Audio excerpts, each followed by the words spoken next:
This episode of the Cloud Accounting Podcast is sponsored by Intuit QuickBooks. Accounting professionals and bookkeepers have long been at the forefront of using cutting-edge technologies to take the profession to the next level and to ensure they're delivering the best possible service to their clients. Whether you want to grow your firm or sharpen your skills, Intuit QuickBooks provides you with the AI-driven products, services, and the resources that you need to help all sides of your career take shape. To learn more about how QuickBooks Online, QuickBooks Online Accountant, QuickBooks Live Bookkeeping, and the Pro Advisor program can help you grow your practice and scale your impact, head over to cloudaccountingpodcast.promo/QuickBooks. That is cloudaccountingpodcast.promo/QuickBooks. QuickBooks, backing you. And I think a lot of us lose that, men and women, young and old. We lose that hope so early in our lives.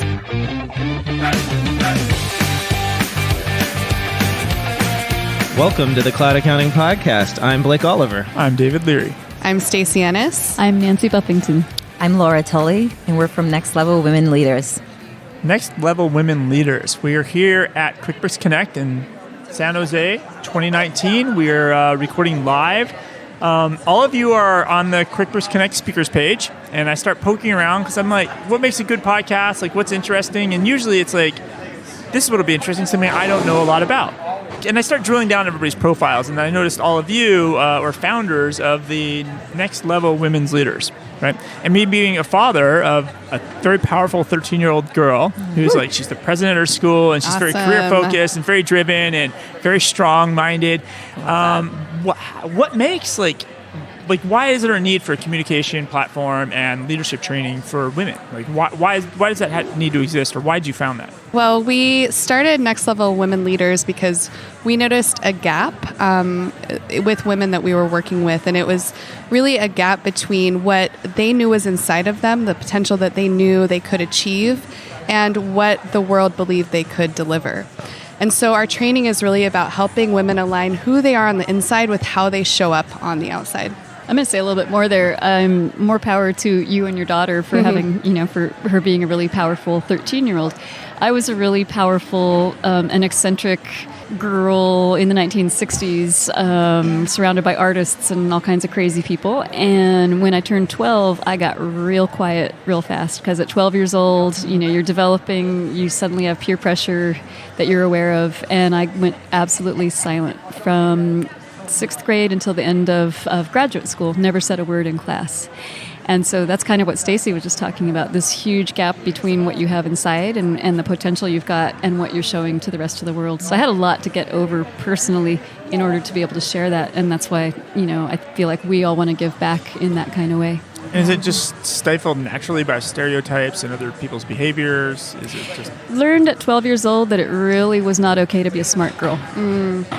I think it's a combination of all of it, too. I think we take in the stories of what we're told where we should be placed.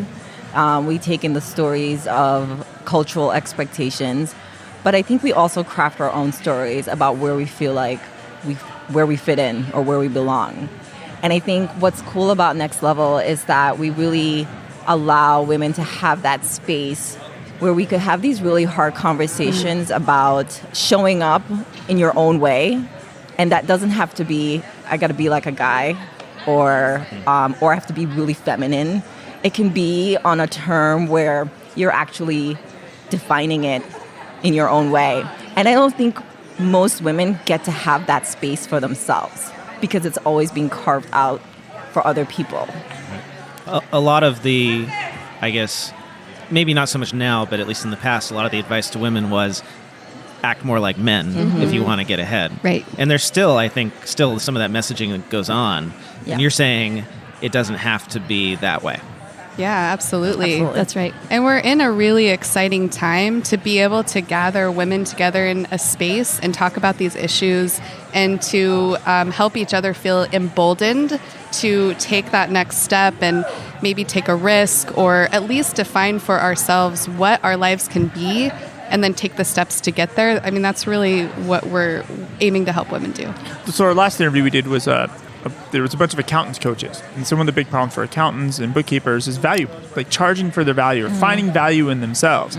But it sounds like that's almost a double-edged challenge for women because you have to get really kind of this women stereotype and am I valuable as a woman And then now I got to figure out if I'm valuable as an accountant or bookkeeper. Right. And so that's what you guys do, is help people, entrepreneurs, then get over these hurdles. Yeah, and I think it's more than just get over it, but I think it's really intentionally carving their own space.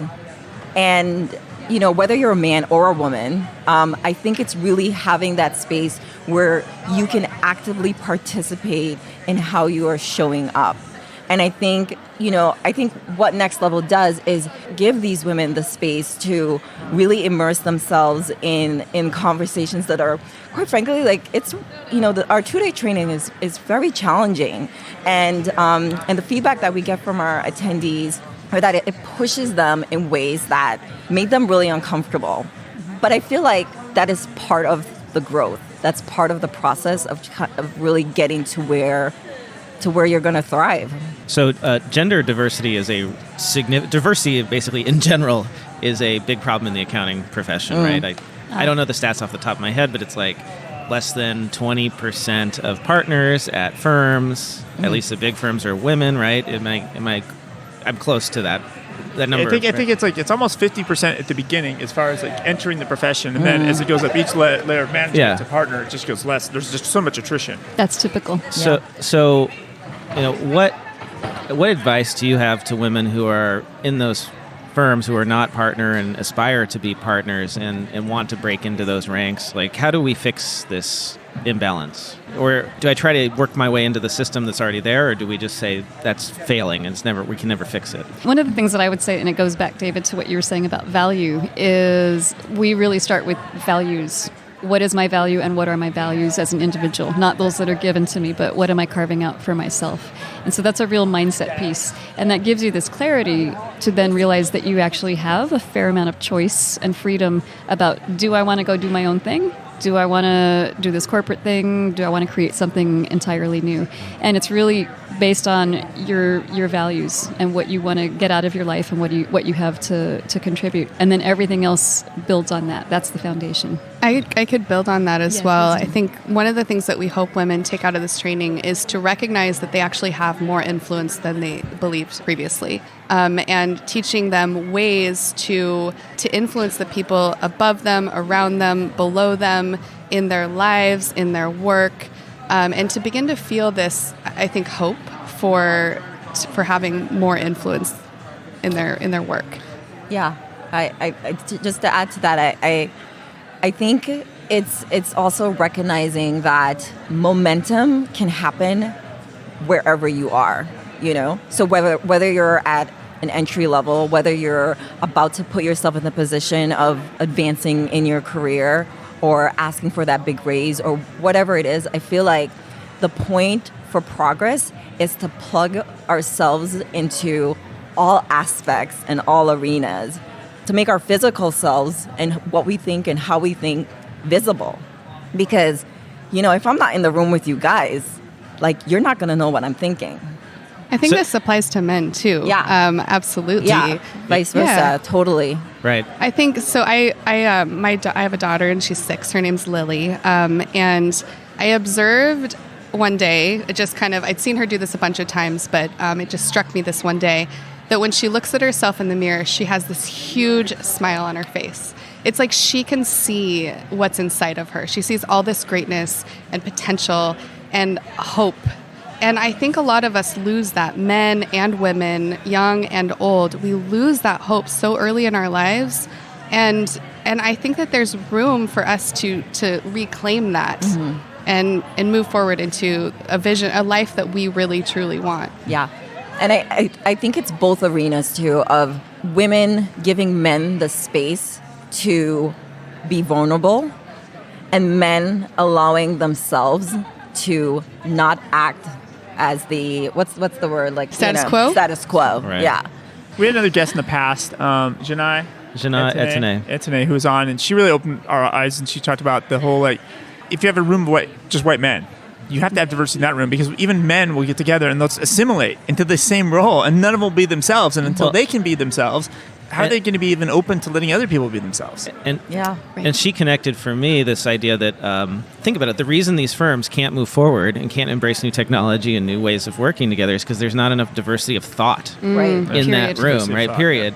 It's about creating like diversity of experiences and Absolutely. life and experience. And you can't have that if you're all from the same group that has this limited life experience. Absolutely. So I think that's something that, like, I don't know, white guys have trouble understanding, at least, as a white guy, hey, this is something I can actually talk about from my own experience, is like, there's this feeling, and especially I feel like people in accounting have this idea, like everything should be merit-based, right? Like we should, the people who, and this is the way the big firms are set up, right? Like whoever works the hardest and bills the most gets to partner, and that's the way it should be, and it should always be that way, right?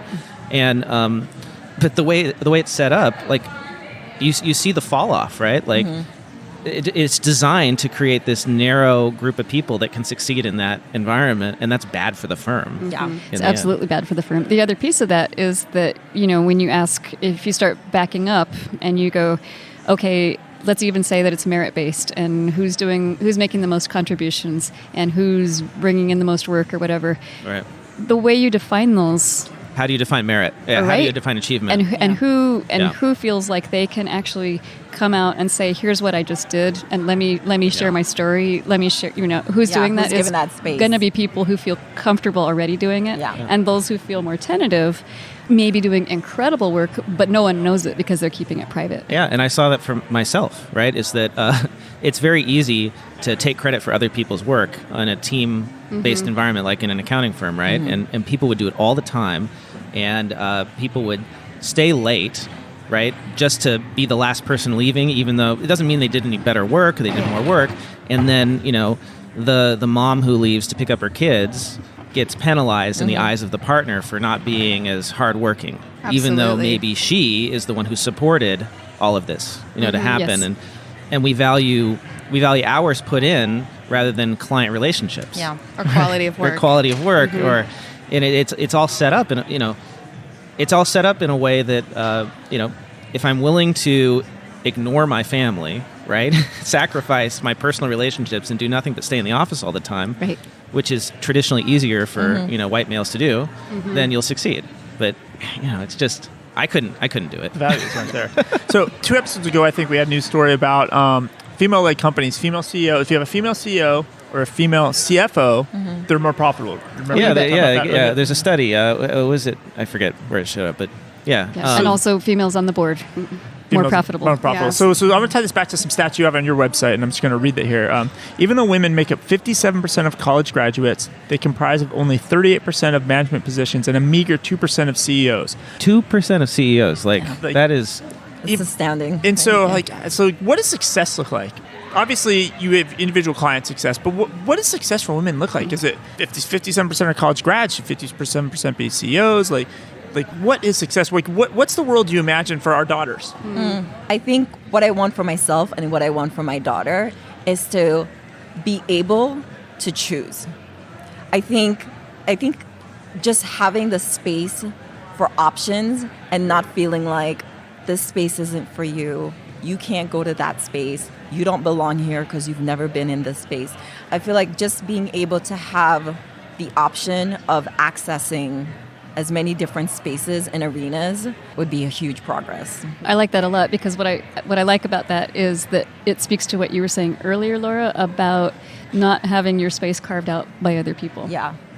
But it's this kind of more opened up space where I can decide that I'm gonna, work hard, do awesome stuff, and be a CEO. I can decide that I'm gonna create my own business. I'm gonna decide that I'm gonna take time and be with my kids. Yeah. Nobody is telling me I have to do either one of those things. Right. I'm the one in charge, Right. and I have a clear sense of how and why I want to make those decisions. Absolutely.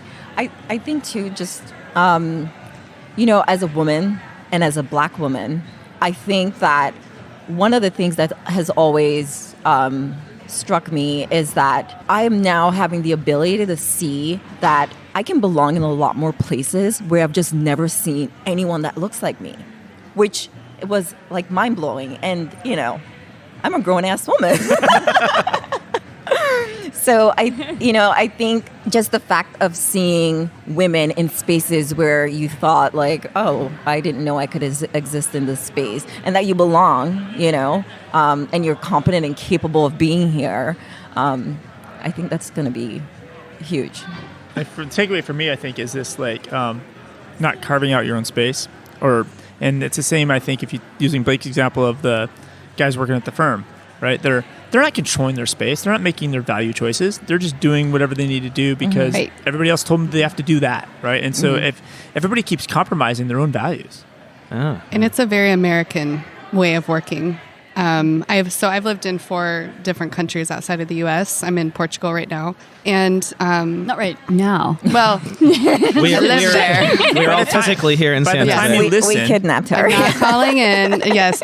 But I find it's interesting because I feel it when I come back for any extended period of time in the U.S., just the difference in workplace culture.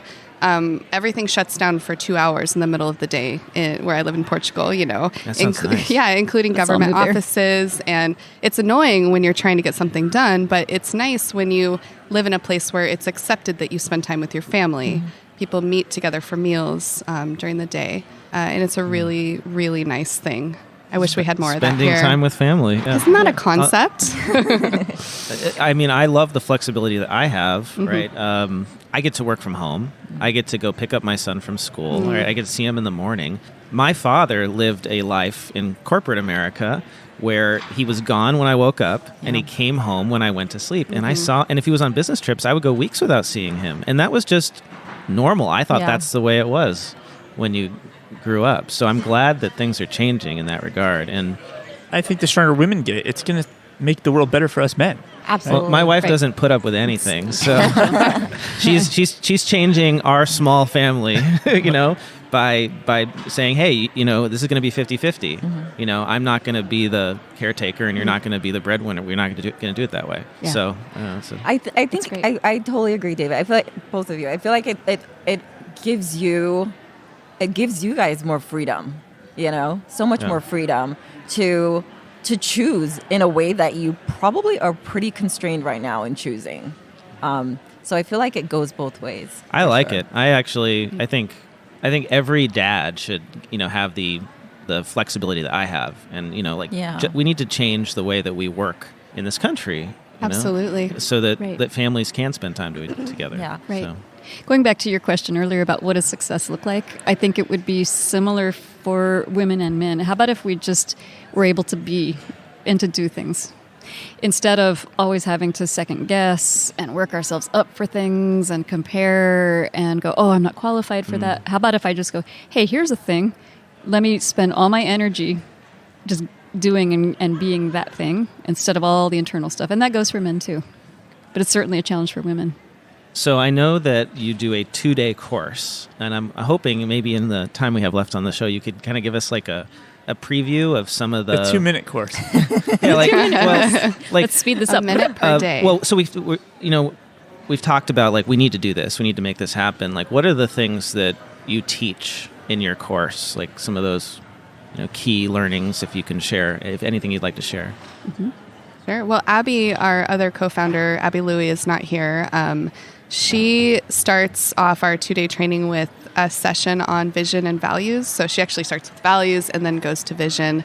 And one of the things that's different about what we do is there's a lot of introspection and work. So people don't just sit there and listen to us talk. Most people don't enjoy just sitting for 2 straight days and listening. So there's a lot of sticky notes involved, and we have art supplies, and people are moving around, they're interacting. And so she's walking the people who are there through this process of defining their values, beginning to define a vision for themselves. And then I get to take over after her and work through defining your core leadership message. So how do I define myself? Who am I? And how do I show up? And then it goes over to Nancy. Okay. And then I take the baton from Stacy and we go, okay, here's this cool core message that is unique to you and really reflects your values and your vision. How do you begin to tell that story? Physically even. So what we're leading up to, again, is that they're going to develop a story and share that live in front of each other, in front of 29 other women, right? So we start with a piece on physical presence, and that's where we begin to make that shift from the internal work to the external work. How do you show up? So what does physical presence look like? Then we spend a fair amount of time helping them develop a story that really helps people understand who they are and what kind of leader, what kind of professional they are. And then they share that and their laughter and tears and those kinds of things. And then Laura? And then, so the process, as you can see, is we work from the inside out, right? And where my part is, how do you create this like really great package with all the work that you've done from the inside to make sure that it's expressive in the most authentic way on the outside through wardrobe styling and just putting on a damn good outfit that you feel and look good in. One of the main things that I dive into is letting our attendees recognize that you have this space to really create how you are showing up to the world.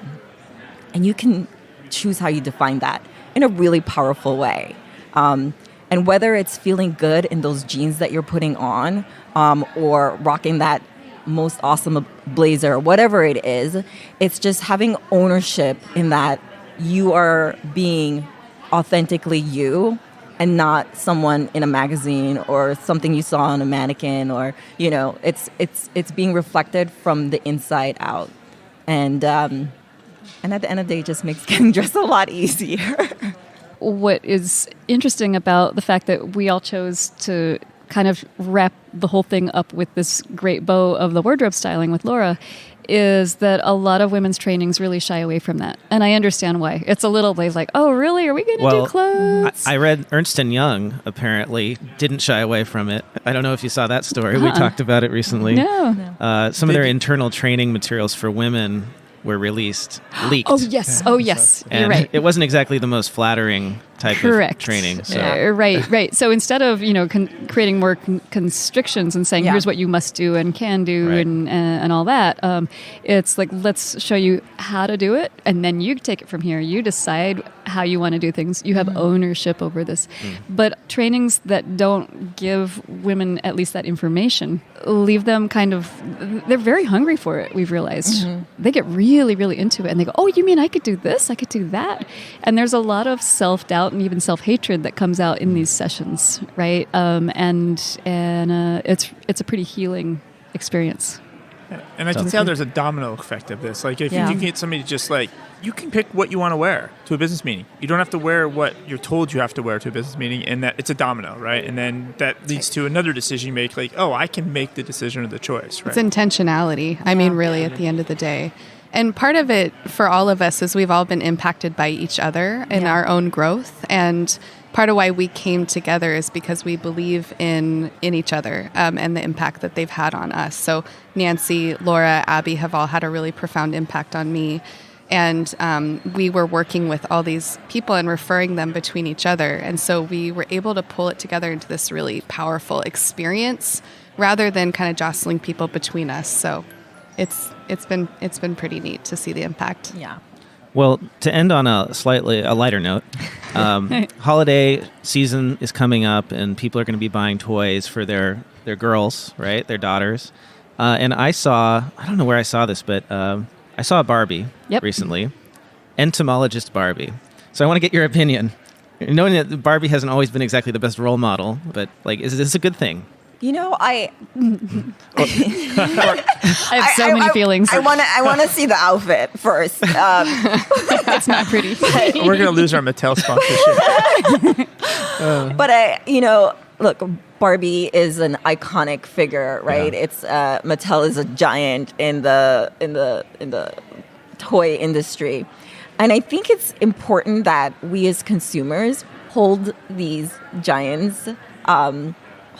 Have our expectations met as far as what we want for our children, and for our family. And I think that, anthropologists. So entomologist. I had to actually insect person. Look closely. Yeah, it's somebody who studies insects. Okay. That's a very specific, it is. Barbie occupation. But I was thinking it's good because it used to be. Yeah, I don't know. It used to be Yeah, like I think- pink Corvette Yeah, Barbie. I think it's a good. Attendant. I mean, she's still wearing pink. Don't get me wrong. I think But it's she's also really? wearing like Pink camo. sciencey stuff too. Right. So, Yeah, Goggles yeah. and stuff. it's a I think step forward. it's a drop in the bucket that we need to fill, and I think that like these small, micro movements matter, and we're not going to fill the bucket overnight, and that's okay, But I think every step or every drop, Every drop.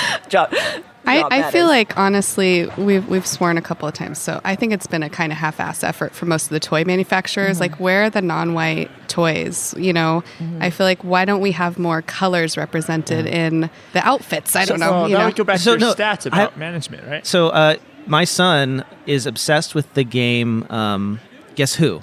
Any of you Yeah. played Oh, that yeah. recently? And so I looked at Guess Who when we've been playing it for a little while, and I'm like, God, these are all super white names. Yeah. Oh, you bet. 100%. Even for the people of color. Right. Yeah. I'm like, they haven't fixed this yet. It's Yeah. like John, Sally, There's, Will. Right. I don't remember the photographer, but there is this image of a little white girl, and she's standing in a toy store, and it's all black dolls. Oh, that's cool. Oh, right. And it's, when I saw it, Yeah. like I got choked up because I think there was a part of me that felt like, could this ever? It just seems like, oh my gosh, like I can't even imagine that ever happening, And I think the fact that that space exists for a lot of, young black girls and boys to be in many spaces where they just never see themselves, it's a big deal. Two quick things I want to say about the Barbie. One is it's cool to have them do entomologist Barbie, and there's a Frida Kahlo Barbie and a space astronaut. That's the word. Astronaut Barbie. It'd be really cool if they would take away the tiny little feet that are also jammed into high heels. Because Yes. I heard about the entomologist Barbie. It was really hard for them to get the boots on her feet. Right. The other thing is that it's cool to have entomologist Barbie, but wouldn't it also be cool to just buy your daughter an insect collection kit or a microscope? And we need a PwC partner, Barbie, right? Yeah. There Big you go. Big Four accountant That's Barbie. right. I will also say that my 25-year-old son, when he was little, had a Barbie, and his father was so embarrassed to have him take it around on plane trips and things, but it was his Barbie. So if you're going to have Barbies, they should be, boys should be able to play with them too. I like it. Definitely. So you guys have a busy schedule. You guys are doing coaching, right? Coaching, presenting, mentoring. So what's the best way if somebody who's listening wants to go to your boot camp in Boise? Is that We're at nextlevelwomenleaders.com, and we're also on Instagram at the same handle. And how about each of you personally? I mean, our listeners, they can't see us, so would you mind going down the row again and just saying who you are and how people can get in touch with you? Yeah, I'm Stacy Ennis. I'm an author and consultant. My website is stacyennis.com. I'm Nancy Buffington. I'm a public speaking coach and trainer, and my website is nancybuffington.net. I'm Laura Tully. I'm a personal wardrobe stylist and influencer, and you could reach me at lauratully.co. And as always, I am at Blake T. Oliver. And you, David? I'm at David Leary. Thanks for joining us. Thanks for having us. Thank you.